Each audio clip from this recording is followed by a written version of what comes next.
October 2008. Park Lane, London. The Rolls-Royce dealership. You're watching a 30-year-old man walk into Britain's most exclusive car showroom carrying a briefcase full of cash. He points at the Rolls-Royce Phantom. £350,000 in cash. Dosanjh drives away in 3 tons of luxury. What the salesman doesn't know, that money was stolen 72 hours ago. This is the story of the fastest theft in British financial history. £39 million stolen in 69 days. The weapon? A calculator, a tax code, and one realization. The biggest heists don't require breaking in. They require reading the fine print. How 3 men discovered a government loophole that would allow them to steal millions, and why the scam ended badly for each of them. London, 2008. The European Union has a problem. Climate change is accelerating.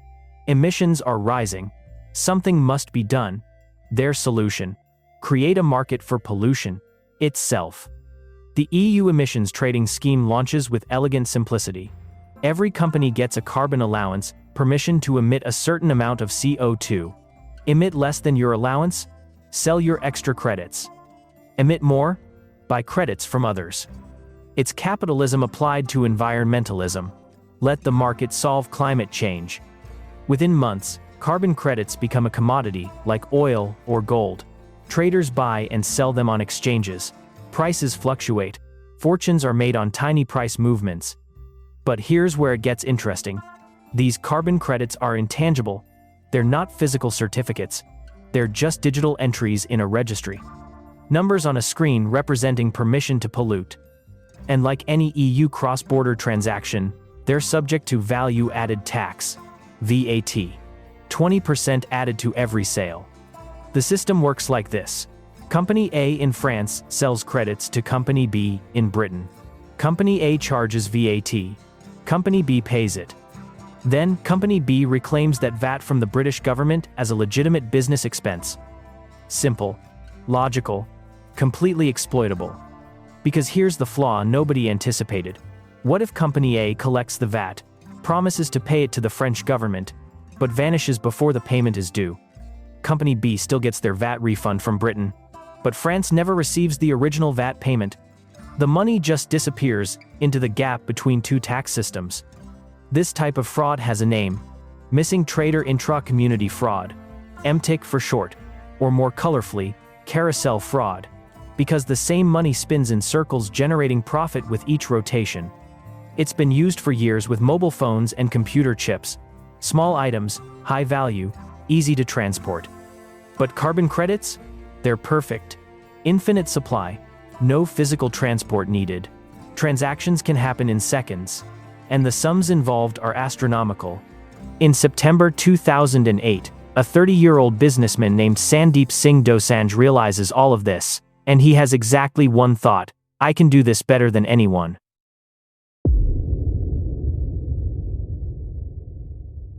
Dosanjh isn't some criminal mastermind from the shadows.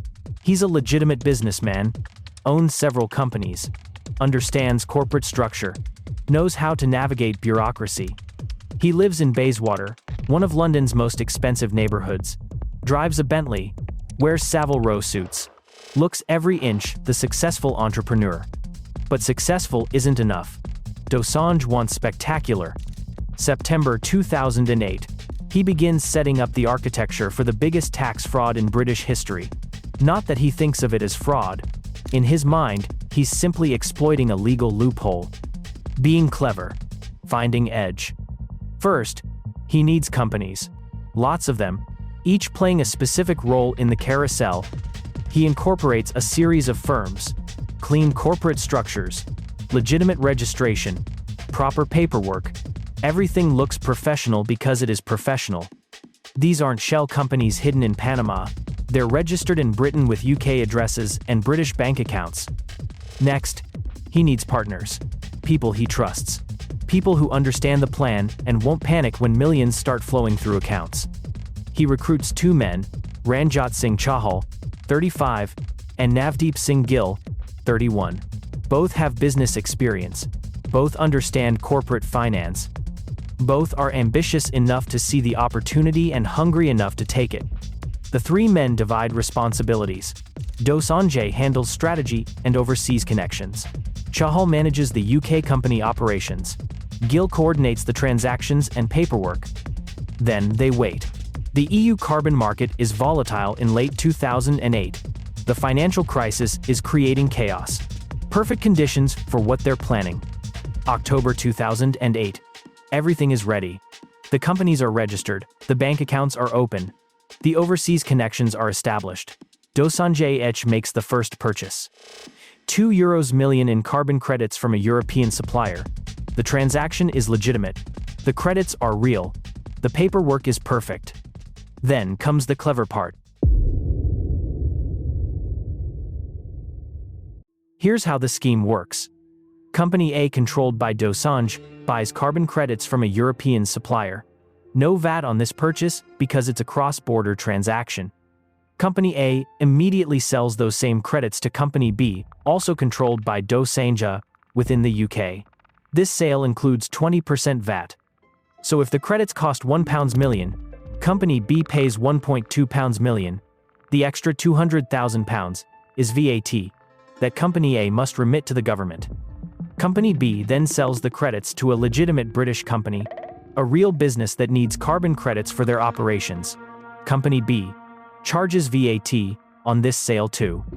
Here's where it gets beautiful. Company B files a VAT return claiming they paid £200,000 in VAT to Company A, so they're entitled to a £200,000 refund from the government. The government processes the refund quickly. Company B receives £200,000 from Revenue and Customs. Meanwhile, Company A, which was supposed to pay that £200,000 to the government, simply doesn't. The payment deadline is weeks away. By then, Company A will be closed, and the money will be gone. The result? The British government paid out £200,000 in refunds, but never collected the £200,000 in payments. Net loss: £200,000. But Dosanjh doesn't do this once. He does it hundreds of times. Different companies, different amounts, different buyers, always the same pattern.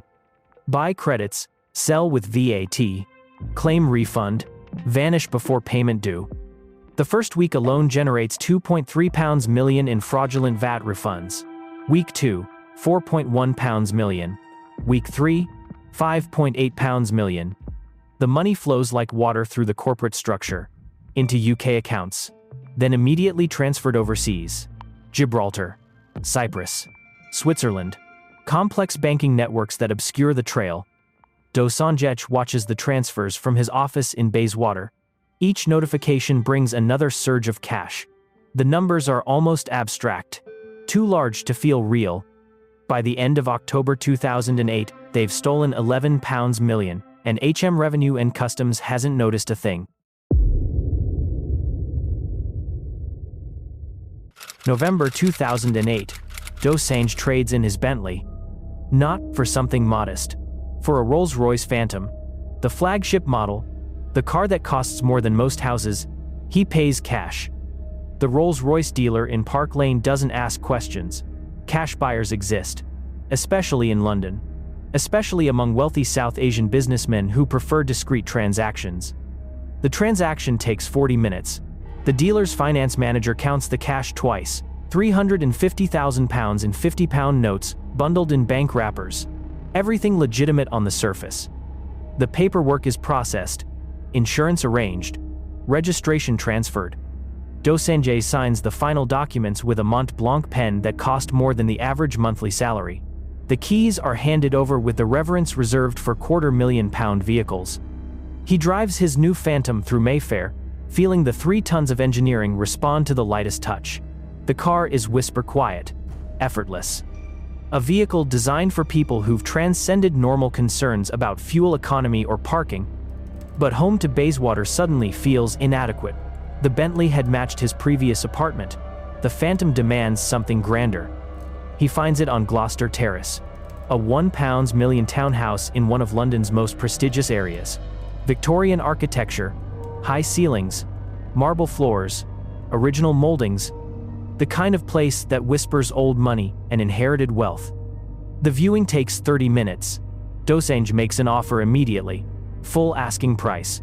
No negotiation. No mortgage application. Cash purchase. The estate agent's eyes widen slightly. Cash purchases at this level are unusual but not unheard of. Foreign investors. Entrepreneurs. People with complicated tax situations who prefer clean, simple transactions. I can have the funds transferred within 48 hours, Dosanjh says. From my Cyprus account. Cyprus. The magic word that explains everything without explaining anything. Offshore banking. International business. Legitimate reasons for complex financial arrangements. The sale completes in 3 weeks. And £1 million transferred from a Cypriot bank to the seller's solicitor. No mortgage, no complications. Transaction complete. Dosanjh moves in before Christmas. His neighbors assume he's a successful tech entrepreneur or hedge fund manager. That assumption is convenient. He cultivates the image carefully. Expensive suits from Savile Row. Luxury watches. Memberships at private clubs in Mayfair. He attends charity galas. Donates to respectable causes. Builds a network of connections in London's business elite. Everyone assumes his wealth comes from legitimate sources because it looks legitimate. Acts legitimate. Feels legitimate. But here's what his neighbors don't know. That £1 million house was purchased with money stolen from the NHS, from schools, from infrastructure projects. Money that should have paid for hospitals and roads and teachers. Prosecutor Michael Paroy will later tell the court, money that should have paid for hospitals and schools was diverted into the pockets of a group of dishonest people. But in November 2008, nobody's saying that. Nobody's investigating. Nobody even knows there's a problem. Because Dosanjh is careful. The companies file proper paperwork. The transactions look legitimate. The VAT refund claims are technically accurate based on the false invoices. Every detail is managed. Every loose end is tied. From the outside, it appears to be normal business operations in a volatile carbon trading market. A successful entrepreneur capitalizing on the EU's emissions trading scheme. Nothing suspicious. Nothing illegal. From the inside, it's the most profitable criminal operation in Britain. November generates £15 million in fraudulent refunds. December will be even bigger. December 2008. A single invoice crosses Dosanjh's desk. €8 million. €8 million. £6.43 million at the exchange rate for one transaction. One sale of carbon credits from one of his companies to a legitimate buyer. Judge Tester will later say, that is more than most people would dream of earning in a lifetime. But for Dosanjh, it's Tuesday afternoon. The scale of the operation has become absurd. What started as a clever exploitation of a tax loophole has evolved into industrial-scale theft. They're not stealing thousands anymore. They're stealing millions per day. Chahal manages a spreadsheet tracking the flow. Dozens of transactions. Multiple companies. Hundreds of invoices. The complexity is both their protection and their vulnerability. Protection because the sheer volume makes it hard for any single transaction to trigger alarms. Who notices one suspicious £2 million transaction when thousands of legitimate £2 million transactions happen daily in the carbon market? Vulnerability, because eventually, someone will notice the pattern. The same companies appearing repeatedly, the same bank accounts receiving transfers, the same overseas destinations for the money. But that's a problem for the future. Right now, December 2008, the money is flowing too fast to stop. Gill coordinates with the legitimate buyers. Real companies that need carbon credits for their actual business operations. These buyers have no idea they're part of a fraud. They're purchasing real credits at market prices from what appears to be a legitimate trading firm. The beauty of the scheme is that everyone except the government gets what they want. The original European sellers get paid. The final British buyers get their carbon credits. Dosanjh's companies profit from the margin. Only HM Revenue and Customs loses. And they're too slow to react. By mid-December, the total fraud has reached £32 million. The operation is running perfectly, too perfectly. Because perfect operations attract attention. Christmas week, 2008. Somewhere in HM Revenue and Customs Fraud Investigation Unit, an analyst notices something odd. A company registered 3 months ago has claimed £4.2 million in VAT refunds. The company lists its primary business as carbon credit trading. The refund claims are all legitimate on paper. Proper invoices, proper documentation. But something feels wrong. The analyst can't articulate exactly what. Just an instinct that comes from reviewing thousands of VAT returns. She flags it for further review, adds it to a watch list. Nothing urgent, just unusual. That flag will eventually unravel everything. But not yet. The system is too slow. The investigation process too bureaucratic. January 2009. Dosanjh decides to push harder. The operation has been running for 3 months. They've stolen £35 million. Why stop now? They set up new companies. New bank accounts. Prepare for an even bigger January. But Chahal is nervous. He mentions it to Dosanjh over coffee in Mayfair. We should wind down. We've made enough. Dosanjh dismisses the concern. 1 more month. We hit £50 million and stop. Then we're set for life. It's the classic mistake. The inability to stop when ahead. The belief that one more score will be the last one. They don't make it to £50 million. February 3rd, 2009, 6:47 a.m. Dosanjh's doorbell rings. Not a normal ring. An aggressive, repeated pressing. The sound of people who won't wait. He opens the door in his bathrobe. 6 HM Revenue and Customs investigators, 3 police officers, 2 with battering rams ready if he'd hesitated another 10 seconds. Sandeep Singh Dosanjh. We have a warrant to search these premises. They spread through his Gloucester Terrace townhouse like a coordinated military operation. Computers seized, papers boxed, bank statements photographed. Every document related to his businesses collected as evidence. Simultaneously, raids are happening at Chahal's home in Southall and Gill's residence in Slough. The same scene repeated 3 times across London. By 9 a.m., all 3 men are in custody. By noon, investigators have accessed their computers and bank records. What they find is stunning in its clarity. Spreadsheets tracking the fraud, emails coordinating transactions, bank transfers showing the money flowing overseas. Everything documented because they never thought they'd get caught. The investigation moves fast. Within a week, prosecutors have built a timeline. September 2008. First fraudulent transaction. October 2008. £11 million stolen. November 2008. £15 million stolen. December 2008. £13 million stolen. Total £39 million in exactly 69 days. It's one of the largest VAT fraud cases in British history. And it's completely documented in the defendant's own records. The trial takes months to prepare. The evidence is overwhelming but complex. Carbon trading isn't intuitive. VAT carousel fraud requires explanation. The jury needs to understand not just what happened, but how. Prosecutor Michael Perroy QC presents the case methodically. The scale of it was quite extraordinary. He tells the court, money that should have paid for hospitals and schools was diverted into the pockets of a group of dishonest people. The defense strategy is predictable. Claim they believed their activities were legal. Argue they were exploiting loopholes, not breaking laws. Suggest the complexity of EU VAT regulations made innocent mistakes inevitable. But the prosecution has the emails, the spreadsheets, the overseas bank transfers, the Rolls-Royce purchase, the £1 million house. Most damaging, they have Dosanjh's own words in an email to Chahal. Keep the refunds moving before HMRC catches on. That one sentence destroys the entire defense. It proves they knew they were operating outside the law. Judge Peter Testar has reviewed everything. His words are measured but harsh.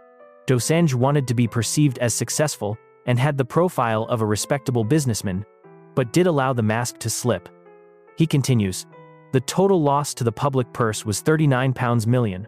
One invoice returned to your company was for €8 million. The sentences reflect the severity. Sandeep Singh Dosanjh, 15 years. Navdeep Singh Gill, 11 years. Ranjot Singh Chahal, 9 years.